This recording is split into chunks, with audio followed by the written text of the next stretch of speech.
Atau mungkin teman-teman bisa, oh ya ini udah ada ya, udah bisa sambil buka di HP juga. Ayo mari kita baca bersama-sama Markus 4 ayat 35 sampai 41. Firman-Nya demikian. Pada hari itu, waktu hari sudah petang, Yesus berkata kepada mereka, marilah kita bertolak ke seberang. Mereka meninggalkan orang banyak itu, lalu bertolak dan membawa Yesus beserta dengan mereka dalam perahu, di mana Yesus telah duduk dan perahu-perahu lain juga menyertai dia. Lalu mengamuklah taufan yang sangat dahsyat dan ombak menyebur sehingga perahu itu mulai penuh dengan air. Pada waktu itu Yesus sedang tidur di buritan di sebuah tilam.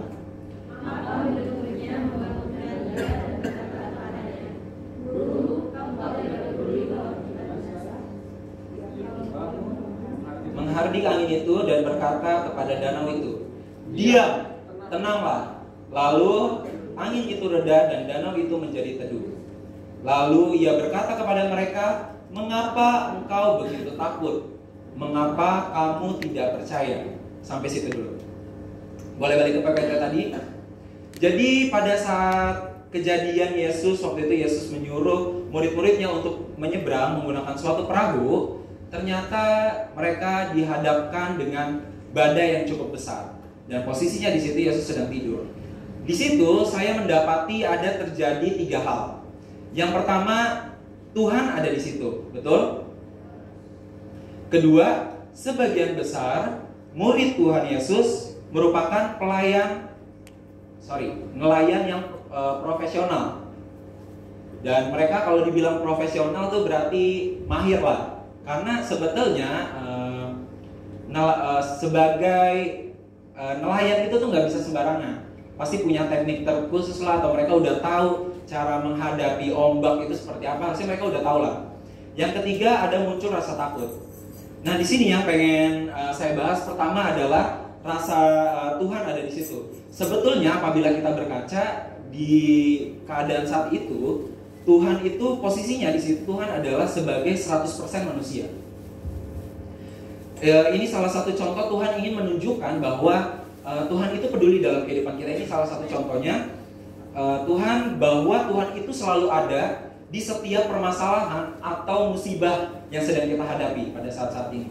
Misalnya pada saat itu murid-murid Yesus kan kena ombak, tapi kena badai yang begitu besar, dan Yesus membuktikan kalau Yesus itu ada di situ. Yesus tidak meninggalkan mereka.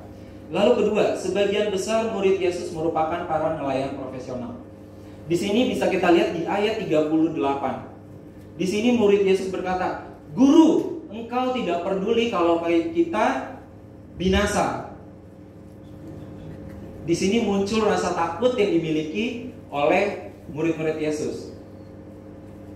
Ternyata dengan mempertanyakan keberadaan Tuhan, dengan tidak tahu betul kalau Tuhan ada di situ, timbul rasa takut, bisa merubah gambar diri yang salah. Karena kita bisa lihat bahwa ini sudah dijelaskan bahwa nelayan-nelayan ini udah profesional. Mereka udah dikasih potensi untuk bisa jadi nelayan yang luar biasa. Tapi ternyata di sini mereka kehilangan gambar dirinya. Mereka kehilangan identitasnya mereka hanya karena rasa takut dan tidak percaya sepenuhnya kepada Tuhan. Karena jadinya mereka bisa berkata, engkau tidak peduli kalau kita binasa. Tetapi dalam keadaan saat itu juga Tuhan menunjukkan kuasanya. Tuhan ingin menunjukkan bahwa lu ngapain takut? Gua ada di sini. Tuhan bilang kayak gitu. Udah lu tenang. Akhirnya Tuhan bangun. Tuhan langsung meredakan ombak itu, dan di sini Tuhan bilang, mengapa kamu begitu takut? Mengapa kamu tidak percaya? Dan ya ini yang sering terjadi dalam kehidupan kita sebagai manusia. Terkadang kita kalau udah melewati sebuah masalah, kita lupa sama Tuhan. Bahkan jatuhnya kita lebih melihat masalahnya yang besar, bukan Tuhannya yang besar. Betul? Kadang kita lebih banyak berpikir bagaimana kita bisa menyelesaikan permasalahan A dibanding bagaimana kita bisa mencari kerajaan Allah dan kebenarannya. Dan itu yang terjadi masa-masa ini. Dan itu nggak bisa dipungkiri, itu mulai merajalela ke anak-anak muda.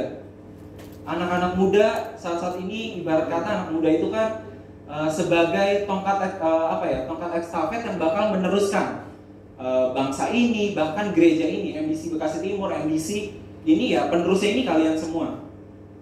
Kadang kita kalau dikasih masalah bahkan hal sepele aja, kita bisa langsung takut dan melihat masalahnya yang lebih besar daripada kita lupa kalau punya Tuhan yang lebih besar daripada masalah itu.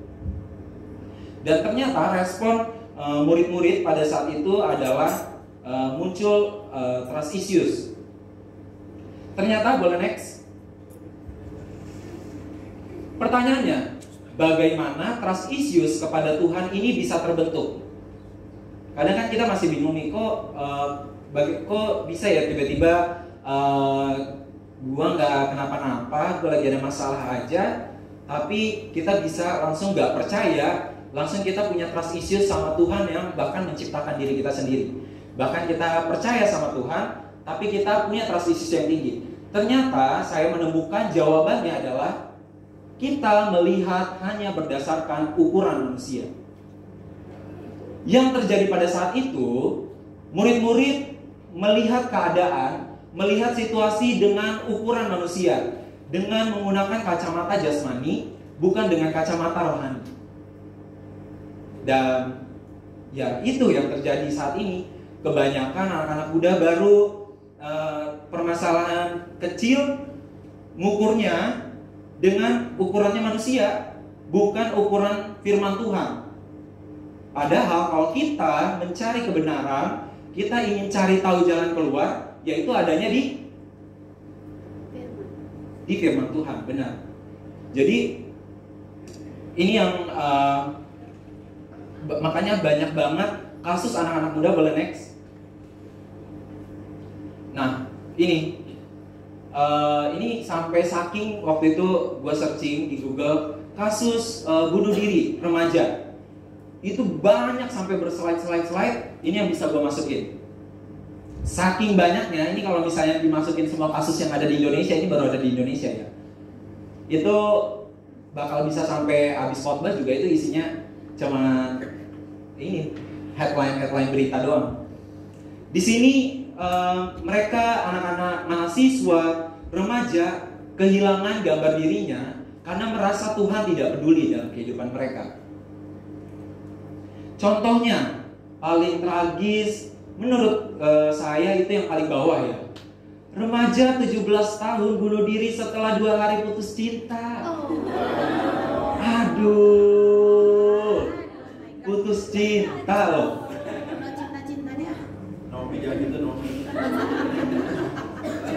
Siapa yang di sini kalau putus cinta bisa nangis berhari-hari?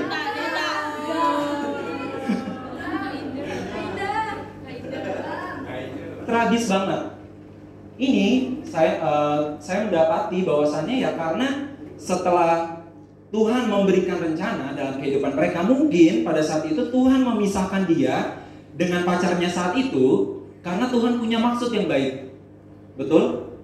Tetapi dia melihatnya bukan dari ukuran kebenaran firman Tuhan. Dia lihatnya dari ukuran manusia.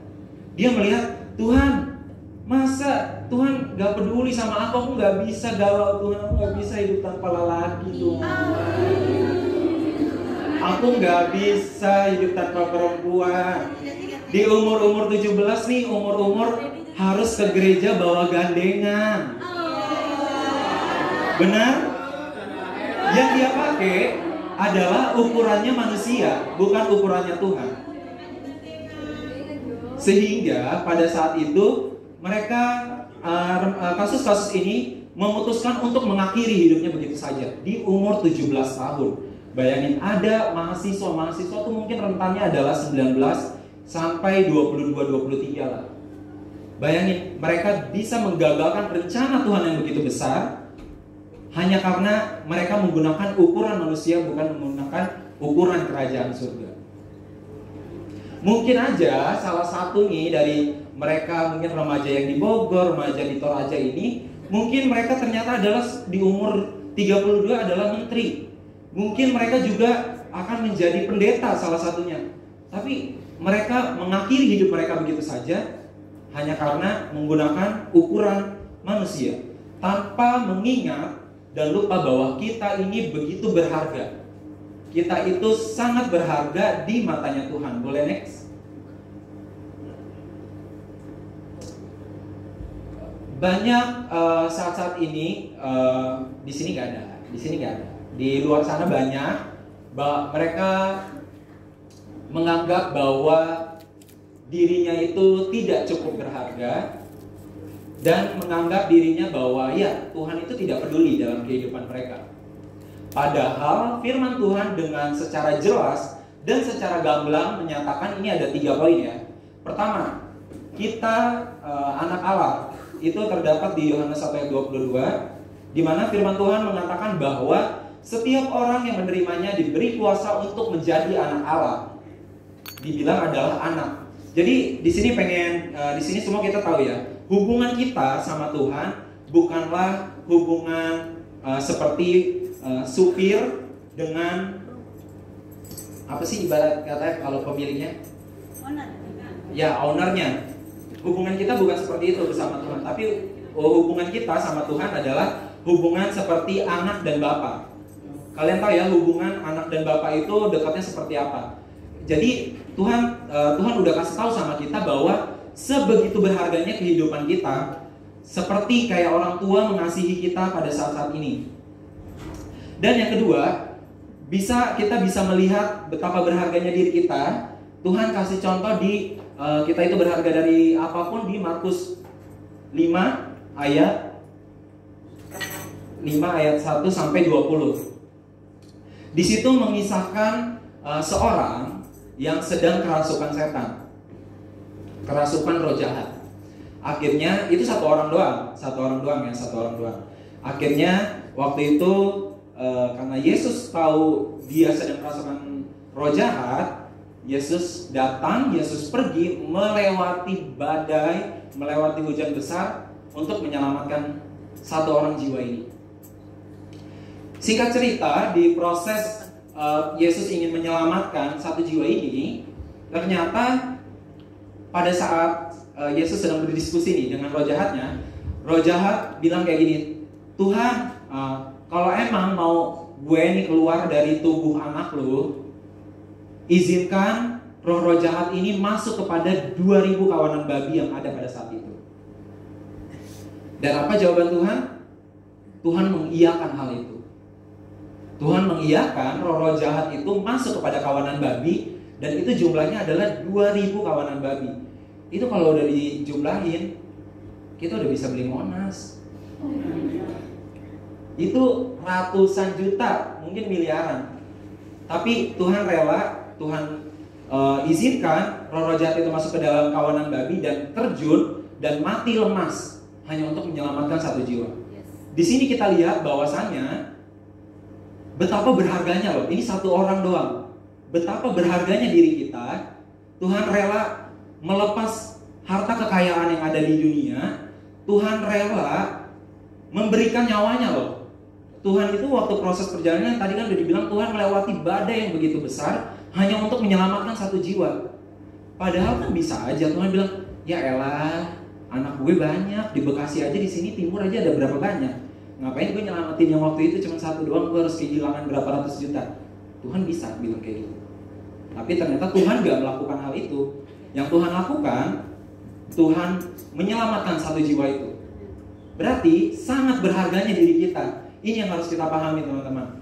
Kita harus paham betul bahwa diri kita tuh sangat amat berharga dan Tuhan peduli sama kehidupan kita. Dan bukti nyata yang mungkin kalian udah sering nonton kisahnya itu yaitu kisah Yesus rela mati di kayu salib. Kemarin juga di pelajaran di LDP, di sini ada yang mulai ikut LDP? Waduh, masih dikit loh ini yang masih ikut LDP. Waduh. Iya, karena gue baru ikut kemarin. Gue saranin kalian harus sangat amat ikut LDP. Yuk, bisa yuk. Oke. Sebelum ikut LDP harus ikut DK dulu. Di sini udah DK semua? Udah? Nah, udah DK semua harus ikut LDP dong ini. Oke, jadi nanti tahun depan ya ikut LDP. Nah, di situ di waktu kemarin LDP di salah satu sesi diputarlah kisah Yesus rela mati di kayu salib. Diceritakan contohnya apa? Aktornya juga itu wah buat acting aja itu menyakitkan. Ini acting. Apalagi apa yang terjadi pada Tuhan waktu itu, dicambuk sampai bahkan menopang salib yang begitu berat, tapi Tuhan rela untuk menebus apa? Dosa-dosa kita, dosa saya, dosa kalian. Hanya karena untuk satu orang, Tuhan rela dicambik badannya untuk bisa kita memperoleh kemenangan dan hari depan yang penuh harapan. Amin. Tepuk tangan dulu dong buat Tuhan Yesus. Jadi ya kita harus tahu bahwa diri kita itu begitu berharga di hadapan Tuhan. Kita boleh kembali ke kisah Yesus dan murid-muridnya. Boleh next? Di situ terdapat 3 hal kebenaran dari kejadian Yesus dan murid-muridnya.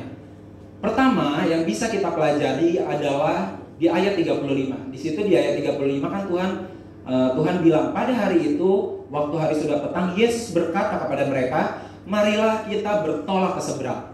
Jadi di situ bukan keinginan murid-murid Yesus, tetapi itu sebuah perintah atau Tuhan yang menyuruh mereka murid-muridnya untuk menyeberang menggunakan perahu saat itu. Di sini yang harus kita tahu adalah kalau udah ini kan tadi ceritanya itu happy ending ya belakangnya ya. Mereka terselamatkan, badainya tenang. Di sini kita harus tahu bahwa kalau udah Tuhan yang menyuruh, udah pasti Tuhan yang akan menyelamatkan dan memampukan. Amin. Jadi kalau misalnya saat ini kita ada problem, ada masalah, kalau Tuhan izinkan proses kehidupan itu kepada diri kita, percayalah itu Tuhan yang akan menuntun kalian, Tuhan yang akan nuntun kita sama-sama untuk bisa melewati badai kehidupan yang mungkin saat ini kita hadapi berbeda-beda ya. Setiap orang kan pasti punya struggle-nya yang berbeda-beda. Yang kedua, hal kebenaran yaitu berjalan bersama Tuhan bukanlah jaminan kehidupan yang tanpa masalah. Wow. Ternyata kalau kita udah hidup secara Kristen, mau kita udah dari janin udah Kristen, ternyata nggak menjamin hidup kita lepas dari sebuah masalah. Tetapi melainkan jaminan pertolongan dan jalan keluar dari masalah tersebut. Tuhan sudah menjanjikan masa depan yang penuh harapan, yang dari tadi udah kita bahas berulang-ulang. Dan waktu itu gue ketemu di satu ayat yang benar-benar waktu lagi ngeluh nih, rasanya proses kehidupan tuh kayaknya capek banget Tuhan, kok kayaknya masalah tuh selalu datang bertubi-tubi tanpa melihat masa depan yang penuh harapan gitu. Rasanya seperti itu. Tetapi di 1 Petrus 5 ayat 10 waktu itu gue ketemu di sini firman Tuhan itu waktu baca itu benar-benar merinding. Tuhan bilang kayak gini, dan Allah sumber segala kasih karunia yang telah memanggil kamu dalam Kristus kepada kemuliaannya yang kekal, akan melengkapi, meneguhkan, menguatkan dan mengokohkan kamu sesudah kamu menderita sekian lamanya. Bayangin, di firman Tuhan udah dibilang Tuhan akan melengkapi kita, Tuhan akan meneguhkan kita, Tuhan akan menguatkan dan Tuhan akan mengokohkan sesudah loh. Sesudah kamu menderita seketika lamanya. Jadi proses-proses kehidupan yang sedang kita hadapi saat ini bukan berarti Tuhan gak peduli, bukan berarti Tuhan gak peduli sama kehidupan kita, tapi Tuhan mau mengasah kita. Tuhan mau kita benar-benar kokoh dulu nih sebelum kita bisa menghadapi dunia tuh yang sebenarnya lebih kejam lagi. Dan yang ketiga, di situ kebenaran yang didapatkan adalah di saat Tuhan seolah tertidur, bukan berarti dia tidak peduli, melainkan dia sedang melatih umatnya untuk tidak khawatir atau takut dan datang kepadanya di dalam iman dan percaya. Mungkin saat-saat ini kita udah berdoa bertahun-tahun, kita minta pertolongan Tuhan, tapi kok kayaknya doa kita nggak dijawab-jawab sama Tuhan. Ternyata Tuhan lagi melatih kita, teman-teman. Tuhan mau kita punya iman yang kuat, dan Tuhan mau kita tuh tidak takut dan khawatir dan datang kepadanya. Datang loh, bukan Tuhan yang datang. Jadi kalau ada masalah, ada problem, ya kita yang harus datang ke Tuhan. Bukan kita berharap Tuhan yang datang untuk bisa nyelesain aja masalah. Juga orang ada istilah ora et labora, bekerja dan berdoa. Gak bisa kalian cuma mengandalkan berdoa, tapi harus ada tindakan yang harus kalian lakukan untuk bisa memperoleh kemenangan. Lalu kita lihat respon kita. Boleh next? So what is our response? Langkah apa yang harus kita lakukan saat ini kita mempertanyakan tentang Tuhan, apakah Tuhan betul-betul peduli terhadap keluargaku? Apakah Tuhan betul-betul peduli terhadap masa depanku? Yang pertama, gak lain dan gak bukan, itu adalah berpegang kepada kebenaran. Ya, itu kunci satu-satunya, gak ada jawaban lagi. Di situ di Matius 6 ayat 33 mengatakan, tetapi carilah dahulu kerajaan Allah dan kebenaran, maka semuanya itu akan ditambahkan. Maka carilah dahulu kerajaan Allah, maka masalah kamu akan Tuhan bantu dan Tuhan tolong. Itu Tuhan udah bilang, yang utama adalah kita harus cari dulu nih kerajaan Allah. Kita cari tahu kebenarannya, sehingga kita bisa memasuki langkah kedua, yaitu memiliki sikap hati yang benar, memiliki respon yang benar terhadap apa yang sedang kita alami. Sikap hati yang benar adalah pertama, jangan takut. Jangan takut, di mana Yesaya 41 ayat 10 Tuhan mengatakan, janganlah takut sebab aku ini yang menyertai engkau. Janganlah bimbang sebab aku ini Allahmu. Aku akan meneguhkan, bahkan akan menolong engkau. Aku akan memegang engkau dengan tangan kananku yang membawa kemenangan. Jadi, pertama kita harus cari Tuhan. Yang kedua, kita harus punya sikap hati yang benar. Kalau kita diperhadapkan sama Tuhan, memang sepertinya rasanya sulit. Gak mungkin ya, kita tiba-tiba mungkin habis kehilangan duit 1 juta, kita, oh terima kasih Tuhan, aku kehilangan duit 1 juta. Mungkin. Atau mungkin kita habis kecelakaan, ini patah tulang, kita bilang, aduh Tuhan, akhirnya patah tulang. Terima kasih Tuhan. Sepertinya itu tidak mungkin. Tetapi itulah yang Tuhan mau. Respon hati, sikap hati kita yang benar, itulah yang akan menentukan ke depannya seperti apa. Yang terakhir adalah kita harus memiliki iman yang teguh kepada Tuhan. Iman adalah dasar dari segala sesuatu yang kita harapkan dan bukti dari segala sesuatu yang tidak kita lihat. Yang tidak kita lihat. Kita jangan, kalau berbicara tentang iman, berbicara tentang rancangan Tuhan, jangan melihat dulu baru kita percaya. Tapi Tuhan mau kita percaya dulu baru melihat. Tuhan mengajarkan kita semua untuk bisa sama-sama, kita harus percaya dulu, oh Tuhan, aku yakin aku bisa melewati masa-masa ini. Nanti Tuhan akan tunjukkan secara perlahan-lahan dengan waktu dan timeline yang udah Tuhan tentukan. Amin. Sedikit kesaksian dari saya. Ini anak-anak remaja ini, jadi cerita tentang pendidikan. Aduh, jangan ditampilin dulu dong, kelihatan narsis banget. Mundur. Kelihatan narsis banget nanti. Jadi saya saat ini masih berumur 22 tahun. Ada yang jomblo ya? Enggak. Saya masih berumur 22 tahun. Ya berarti saya baru lulus SMA itu tahun 2019. Di masa-masa sekolah saya merupakan mahasiswa yang cukup serius, terhadap pendidikan saya. Dan ya waktu SMA Tuhan percayakan juga untuk bisa mengikuti lomba, mengikuti kejuaraan dan juara gitu. Tentu harapannya adalah waktu saat masuk universitas, harapannya masuk universitas apa? Ternama dong. Universitas negeri, universitas yang udah saya bayang-bayangkan lah. Saat itu juga karena saya tahu kondisi orang tua saya, papa saya itu udah mau pensiun.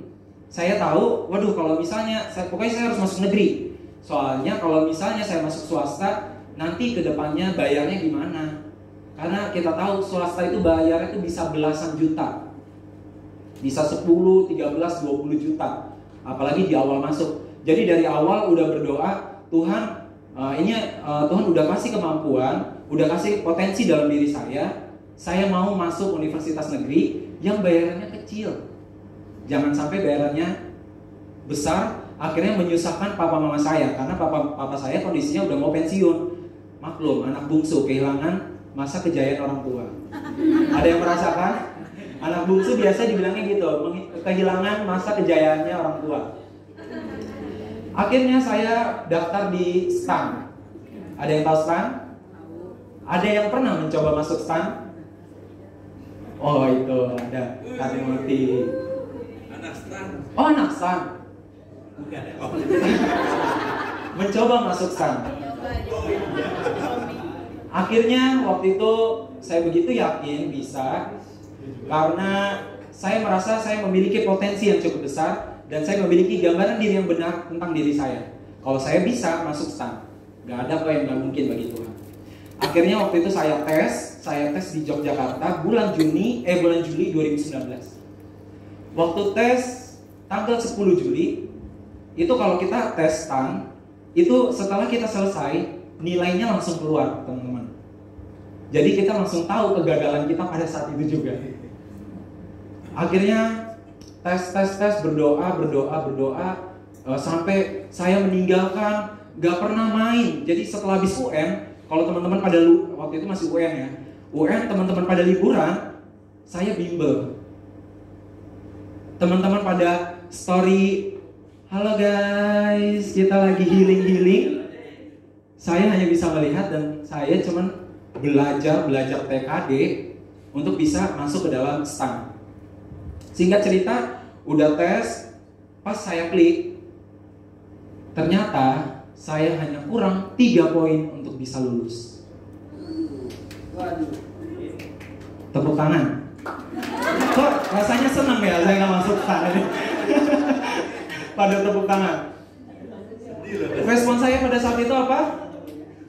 Tuhan gak peduli sama masa depanku. Tuhan gak peduli sama keluarga. Orang papa mau pensiun kok. Kenapa Tuhan gak izinkan saya masuk ke dalam universitas yang dibiayai negara? Jadi mama papa gak perlu keluar duit. Saat itu saya ada rasa kecewa sama Tuhan. Rasanya Tuhan gak adil. Tuhan gak peduli sama kehidupan saya dan sama kehidupan keluarga saya. Akhirnya saya menghilang dari sosial media. Bahkan saya hilang dari kehidupan keluarga saya.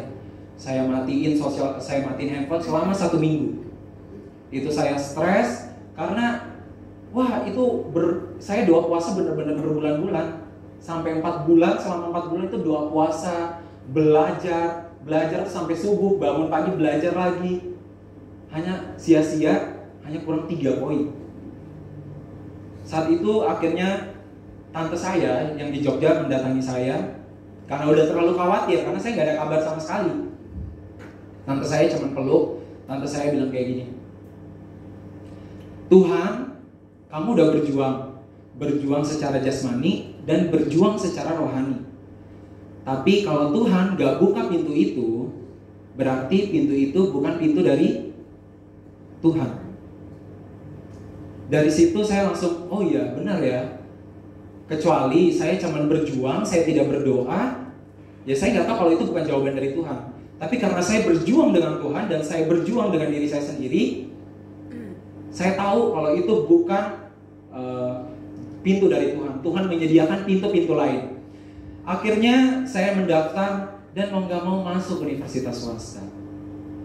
Saya daftar, Tuhan waktu daftar cuma bilang, yaudah Tuhan, aku mau taat. Aku mau ikut Tuhan bawanya kemana, tapi jangan jadikan aku orang yang biasa-biasa saja. Jadikan aku orang yang luar biasa. Karena Tuhan, kalau ini udah rencananya Tuhan, pasti Tuhan akan mempersiapkan masa depan yang penuh harapan. Boleh lihat foto ini yang sangat narsis ini? Next. Wih, tepuk tangan dulu ya foto ini. Foto-foto ini menceritakan kisah selama perjalanan saya kuliah. Akhirnya saya masuk universitas swasta di Jogja dengan biaya yang cukup mahal.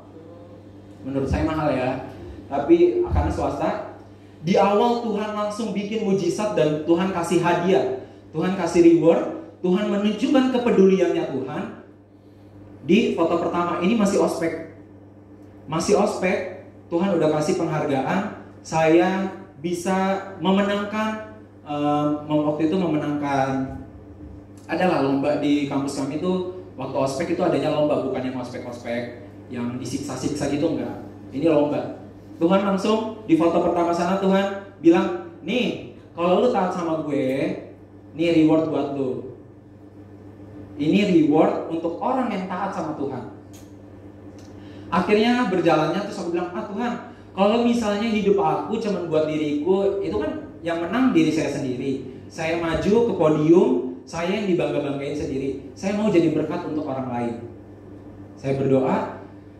Itu kan tahun 2020 itu udah COVID ya. Jadi saya berjuang di Jogja 2019 dari pertengahan sampai akhir. Hanya butuh waktu berapa bulan Tuhan bisa kirim saya dan bisa berbicara di depan ratusan anak-anak muda di bawah sana.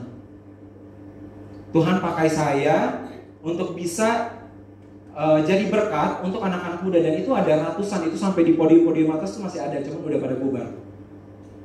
Bukan hanya itu. Dari kehidupan saya, teman saya yang dari agama seberang, Muslim, penasaran, kok hidup lu tuh baik ya? Kok kayaknya Tuhan tuh hidup lu tuh kok enak banget sih kelihatannya? Penasaran mereka. 3 orang teman saya di atas akhirnya ikut ke gereja.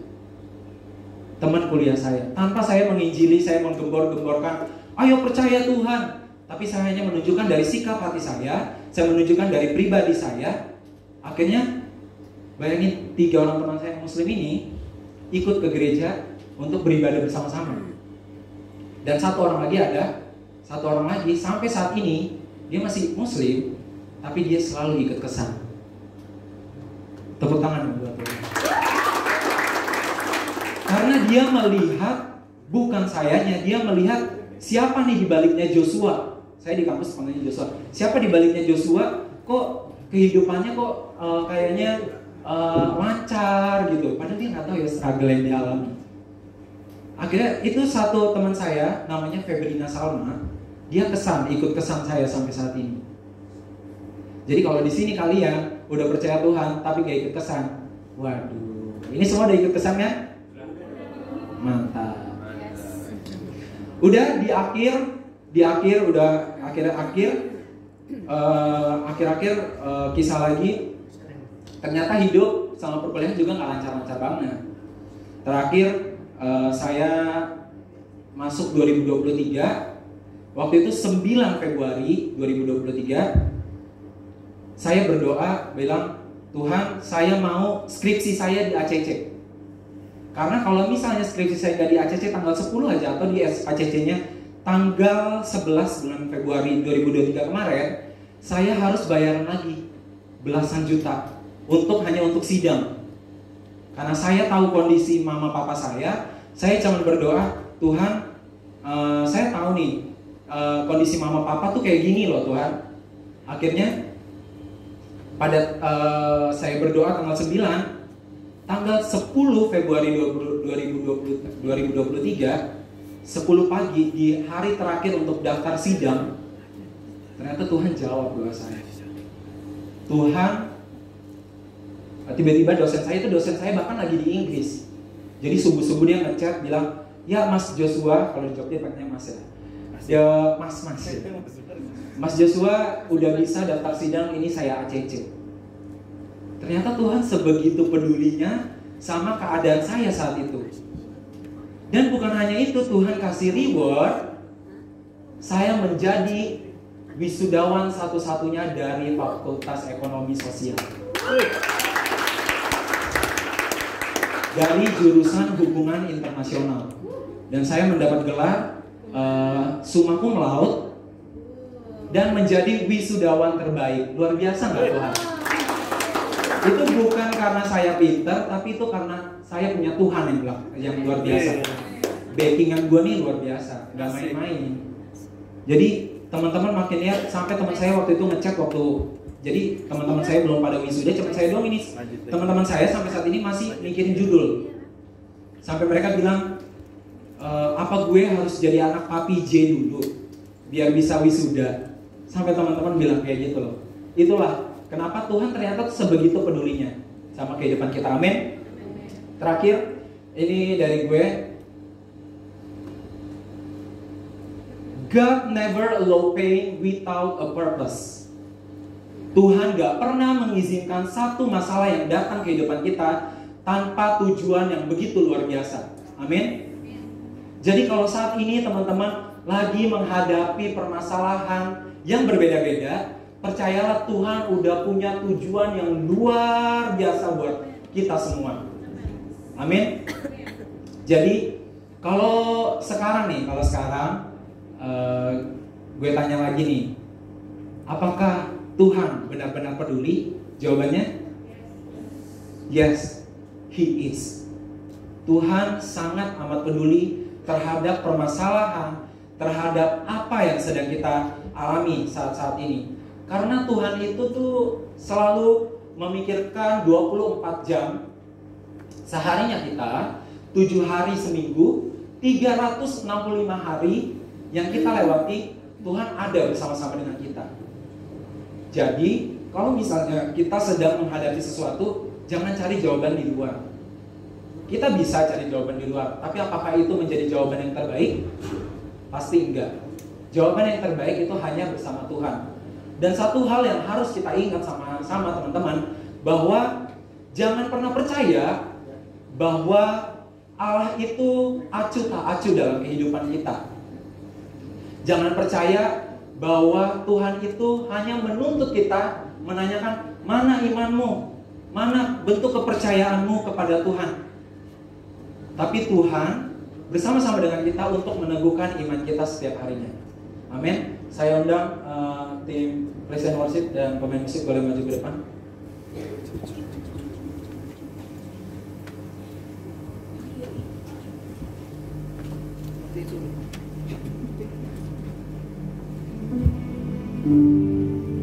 Jadi kalau misalnya saat ini